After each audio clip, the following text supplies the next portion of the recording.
Hello, I'm Meghan Schiller from KDKA-TV News, and this is your KDKA News Now update. I've got your top headlines and the latest weather forecast.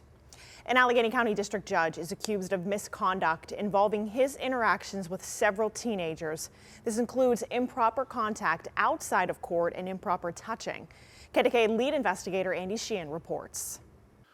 The complaint put Judge Savakis on notice, saying the board has, quote, determined that there is probable cause to file formal charges against you for your conduct.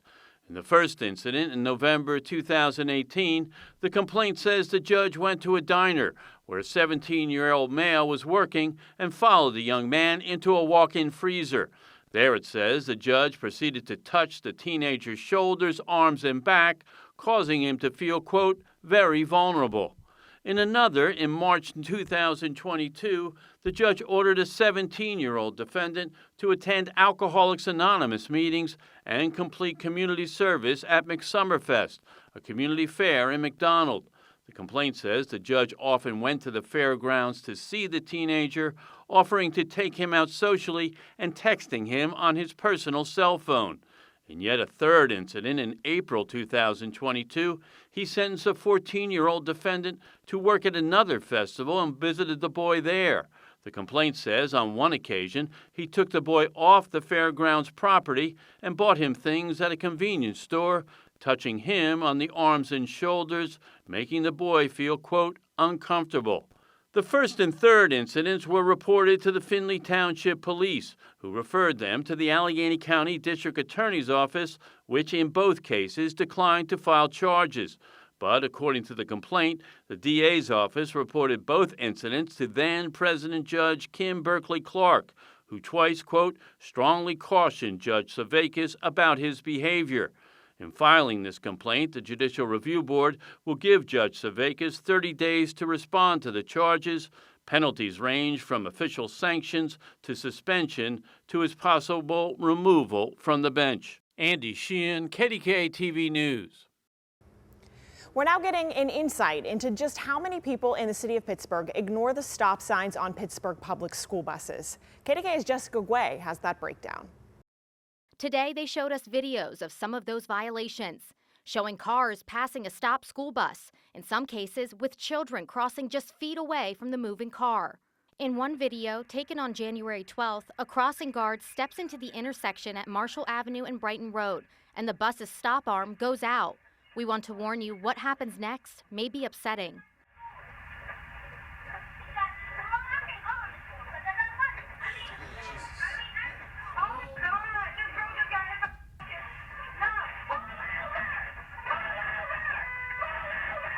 School officials say the driver hit the child and injured their arm. If you look at that and can't understand what this is all about, I don't know what's going on in your mind at all. A Pittsburgh Public Schools police officer reviews each video and decides whether the driver should be ticketed.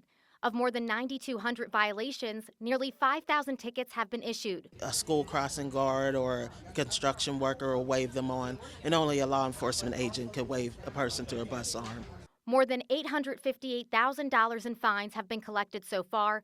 The money gets paid out to the state's bus safety program and to Pittsburgh School Police. It also goes to Bus Patrol to maintain the camera systems. Pittsburgh Public Schools has received roughly $194,000 from those fines. This is not about the money at all. I prefer to make $0 from this program, because that means that everybody's following the law. Some drivers have reached out to us complaining they've been hit with a $300 fine when the bus's stop arm wasn't completely out or the bus hadn't come to a full stop.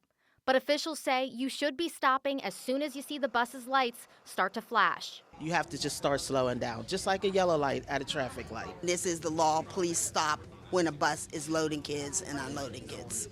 And now here's First Alert meteorologist Ray Petlin with a look at your weather for the week ahead.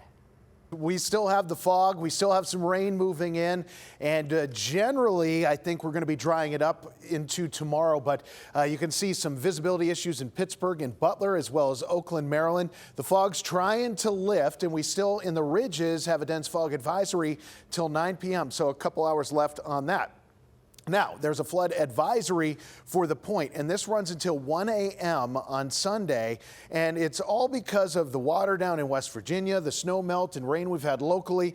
All that water has to work its way down to the lowest point and then work out through the river system. So we are going to see the water coming up as we head through the weekend, and just know the Mon Wharf and of course the North Shore are going to probably see the impacts out of this one once we get into tomorrow and the weekend. So we're watching for that. We're not quite done with the rain just yet. We have more showers coming in from the west, and still some saturated ground to the south, with one leftover flood watch, which is in Preston County, and that runs until 4 a.m. You can see that rain just starting to edge in on the left side of your screen. That'll be a steady rain. I don't think it's going to be incredibly heavy, but a steady rain, and that'll pass through, and I think most of this will be gone by morning. However, if you see a quick shower early on, I wouldn't be surprised, but most of Friday comes in dry, albeit cloudy through the day. Then as we start off Saturday, I think it's going to start the same way. Clouds overhead, mainly dry until late. So most of the day is dry. It's not till 9, 10 o'clock where we start seeing this rain lifting in. And one of the things you might be noticing is Akron, Cleveland, seeing that little mixture over to snow. That is what we're expecting to happen on Saturday, Sunday. Transition from rain over to snow. I don't think it's going to cause any problems, though. Temperatures at the moment, mid to upper 50s area-wide. Still a couple showers in areas of fog. These temperatures will stay quite warm here over the next couple of days. So tonight, down to the mid-40s, areas of fog trying to develop. Temperatures tomorrow make it back to the upper 50s, so still a very warm setup coming our way. 47 degrees for Saturday. A normal day in January, that would be a really warm day. But coming off the near 60-degree temperatures we had today, the near 60-degree temperatures we're going to have tomorrow, that might feel a little cooler, and our temperatures will fall through the day on Sunday, giving us that transition from rain to snow. Breaking the action on Monday, I think more clouds and sun there, and then Tuesday, a late mix transitioning to a few snow showers for Wednesday of next week, and then hopefully 7 days from now, we can get a day that features more sunshine than clouds, and those temperatures, they're going to start going back up again as well.